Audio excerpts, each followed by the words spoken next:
Man, if you're not sleeping well, it can really affect everything in your life. So in this video, I'm going to help you understand some foods that you can use to improve your sleep. Here we go.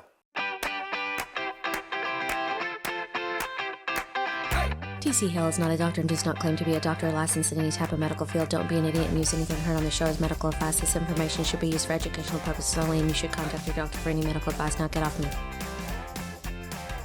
Now, when it comes to fixing insomnia type issues with food, which is a really great idea, it's really important to understand that I can't just give you a list of foods and you're going to eat those and sleep better. That's never going to happen. Anybody who's telling you, hey, eat these foods so you can sleep better, they're giving you a fictional list of foods. Because the reality is that not everybody's insomnia is caused by the same problem. There are different issues that can create sleep trouble for different people. So how could there be one food that's going to help all those people sleep if the underlying cause is different from person to person? So we're going to go through some foods, but you're going to have to do some work to figure out which one of these sets of foods is going to help you sleep the most. So if you have not seen our video on how to fix insomnia for good, pause this video now and then go down in the description of this video and find the link for that video on all the different causes for insomnia.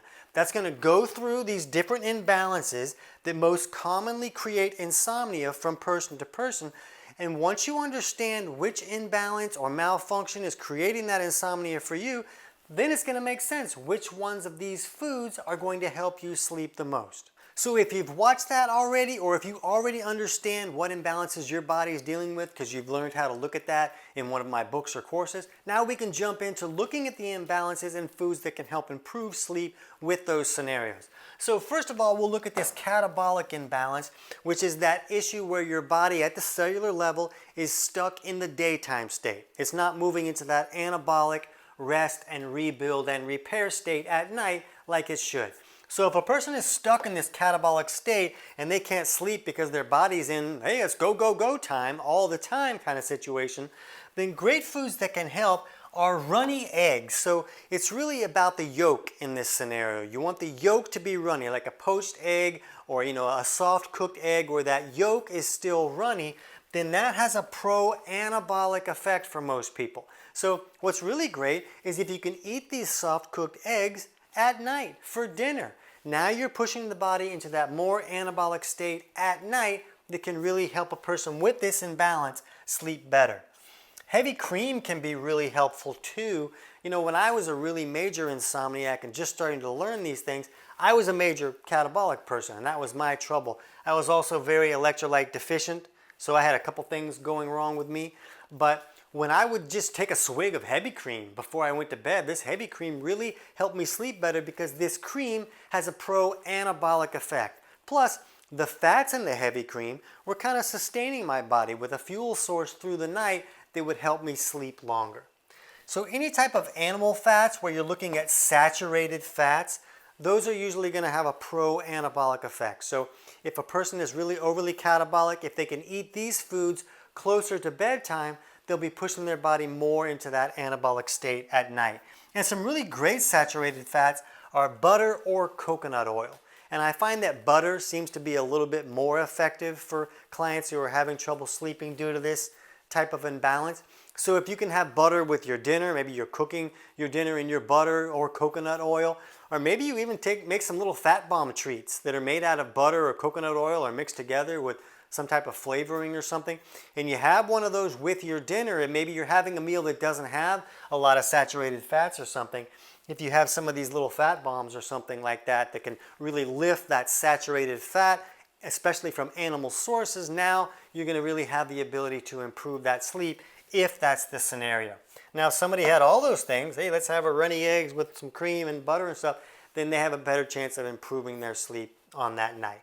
Now another major cause for insomnia is someone who's hypoglycemic and they're having a hard time sleeping because they're creating those sugar crashes that are happening during the night, and that's really lifting all the stress hormones in the body, and the body's freaking out and waking the person up. So one thing that can be helpful here are hard cooked eggs, not the runny cooked eggs, but hard cooked eggs. And we're going to talk a little bit about this anabolic imbalance as well, and with both of these hard cooked eggs, can be beneficial because when the yolk is cooked hard, it's going to have a pro-catabolic effect for most people. But they're going to do better eating these foods earlier in the day when the body should be in that more catabolic state. But in any case, a lot of times these hypoglycemics have a really high urine pH, and that seems to correlate with insulin kind of being overreactive, and that's what's creating those sugar crashes, is that their insulin is kind of acting like a bully. So if you can eat some hard-cooked eggs earlier in the day, that can push that down for some people, and then that insulin won't be so aggressive.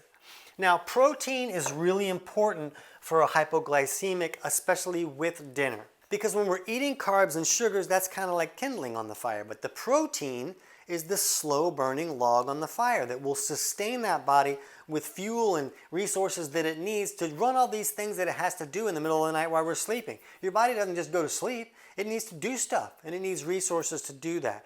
So I like to see someone who's dealing with hypoglycemic issues to make sure that they have a good source of animal protein before they go to bed. That dinner should include animal protein. Now, if somebody's a vegan, then they might have to use some other source of protein, but animal proteins are always going to work better for sustaining a person longer. And medium carb foods can be very important. So a lot of the people in this scenario are also going to fit into this electrolyte deficient situation. We just see that a lot, and we'll talk about this in a second, but they may not qualify to really drop their carbs. They do want to avoid high carb foods for dinner because high carb foods or sugars are going to create a sugar spike, and then that spike is going to create a major crash for these folks. And it's the sugar crash that is usually waking them up. So they usually want to supply their body with some carbs so their body has that fuel source that it needs, but you want to use lower carb foods. Maybe things like, butternut squash or yams or sweet potatoes or Brussels sprouts or even some berries. These foods have some carbs, but it's not such high carbs like a bread or pasta or rice or something that's really going to create a sugar spike. So those are the kind of foods that are going to help this person who's dealing with hypoglycemic issues get a little bit better sleep. And with that, let's jump down to this electrolyte deficiency since we see these together so often. And it's really, the body really stresses out when minerals are going very low, like we see with someone who's dealing with an electrolyte deficiency. And it's when the minerals go low and the blood sugar both go low at the same time that the body really freaks out and they end up waking up. So if they can use a good unrefined salt with their meals, especially with dinner, and plenty of that salt, that gives the body some minerals that it can use as a buffer. So if sugar does drop a little bit too low in the blood, then those minerals are there to kind of buffer that. So that can be very important to make sure that they're using an unrefined salt. And organ meats can be helpful because there's a lot more nutrients in those organ meats, and you're giving the body a lot more of these resources that it needs to run these operations at night. And when someone's electrolyte deficient, the resources are usually low.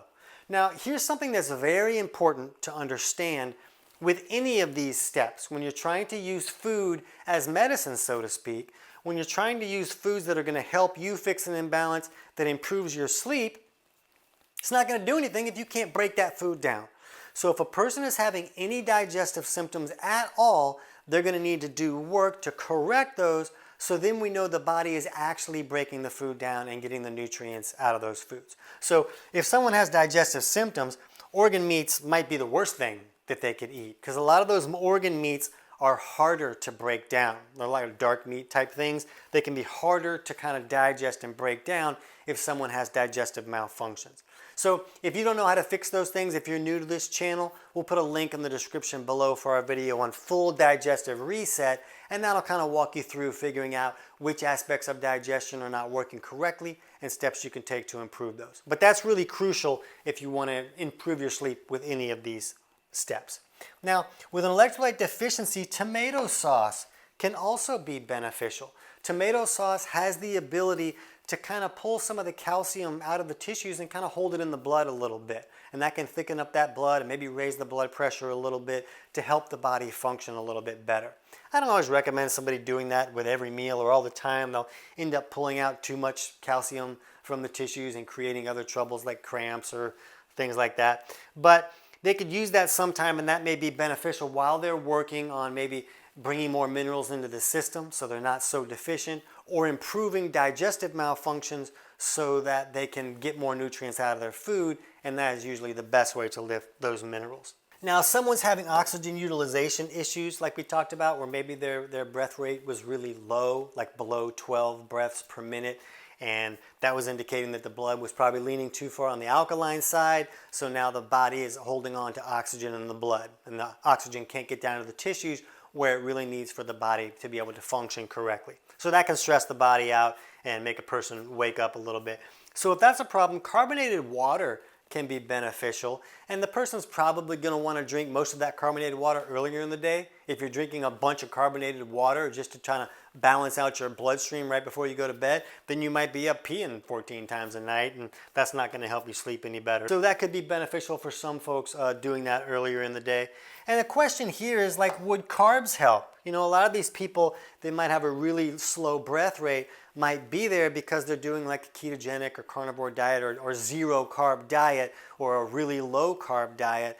And it's the carbohydrates that when we process those carbohydrates, the byproduct of processing carbohydrates is CO2, which can help acidify that blood and help oxygen get down to where it needs to be. So carbs are not always the right thing. That's why I have this question mark here. But a person needs to consider this if they're having this oxygen utilization issue. And we talk about that more in the other Insomnia video that I linked in the description below. But they just need to kind of think about that. Maybe I do need some carbs on some days, or I need to cycle carbs in from time to time so that I can lift this breath rate and help oxygen get to where it needs to go. But if a person's really insulin resistant and they're going on some type of keto or carnivore diet, they might be doing the right thing for themselves just because they're trying to make themselves less insulin resistant. And the best way to do that is to reduce the amount of carbs, not to be slamming your body with all this insulin all day long. Plus, if a person's really insulin resistant, they're not really processing those carbs correctly. So increasing a lot of carbs is not going to help them, because remember, it's processing carbs that gets that byproduct of CO2, not just eating carbs. So if a person's really insulin resistant and they can't process those carbs, eating more carbs is really not going to help this scenario and improve their sleep if that's the situation. Okay, now when we look at an anabolic imbalance, remember that this is the sleep state. The anabolic state is the state that the person should move in at night so that they can sleep. The problem is, for some people, if they're really severe in that state, then it's also going to create some of these hypoglycemic type reactions to carbs and such. So pulling themselves out of that state will often help them sleep better, which is why magnesium helps some people sleep better. It's pulling them out of that anabolic or overly anabolic state. We'll talk about that some more in the video that we do about supplements to improve your sleep. But for hard-cooked eggs, that can be beneficial for this anabolic person, especially earlier in the day. Things like salmon or fatty fish or omega-3s, foods that are higher omega-3s, like, flaxseed oil and things like that. All of these things are pro-catabolic foods.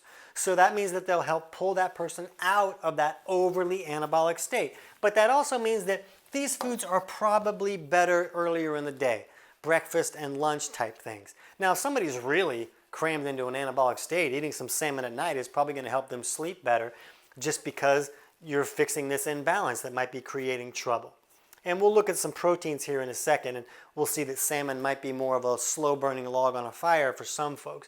So that might be beneficial for them as well. But just keep in mind, all these foods are pro-catabolic foods and can help balance out this situation that might be restricting sleep for some people.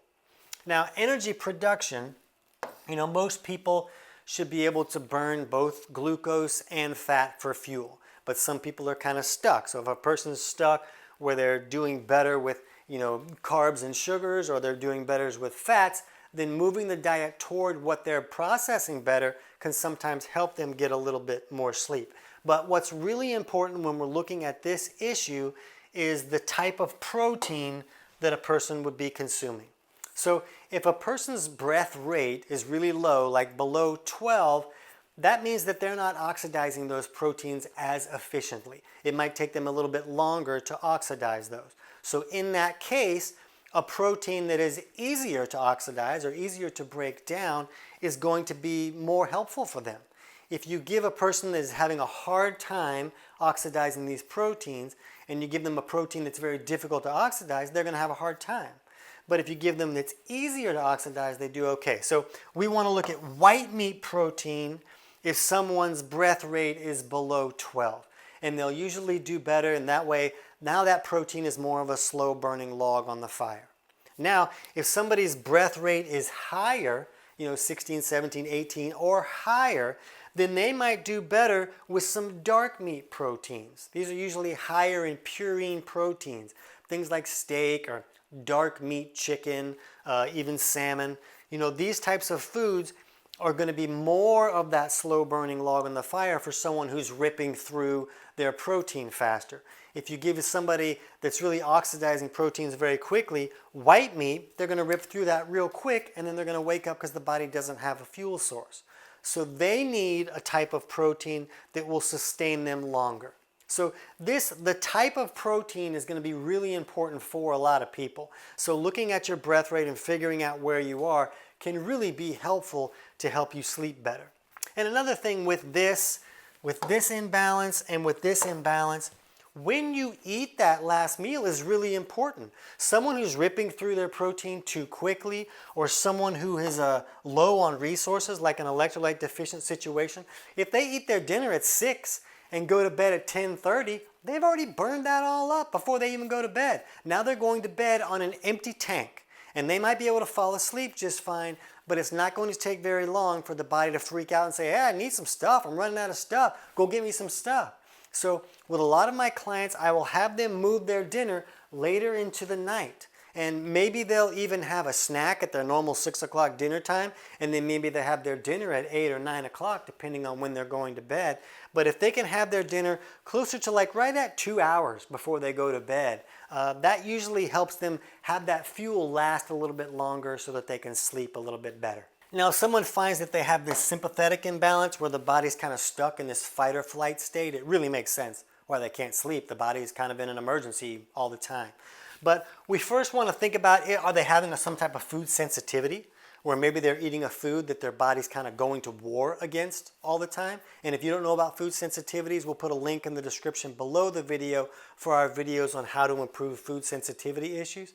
But that can be a common situation when we see somebody who's stuck in this sympathetic fight or flight state and they don't have a lot of stress in their life that's creating that. Or we kind of think, okay, the stress must be coming from in the body. Sometimes that can be a food sensitivity issue. Also, a lot of the times a person is in this state because one of these other things is really going wrong. Usually there's a major electrolyte deficiency that can be creating that, or they're hypoglycemic, something that is really creating an emergency in the body where the body's really stressing a lot. They'll be stuck in this state and have a hard time sleeping. So a lot of times it's looking, do I have a food sensitivity issue? Or do I need to fix one of these other things, like the electrolyte deficiency issue? Or if someone's breath rate is really low, like 6, 7, 8 or something like that, they'll often be in this sympathetic state just because the body can't use oxygen. So when you fix this other imbalance, it'll often have the ability to fix that if that's going on for you as well. But if a person is stuck here, they're probably going to want to avoid caffeine, even in the morning.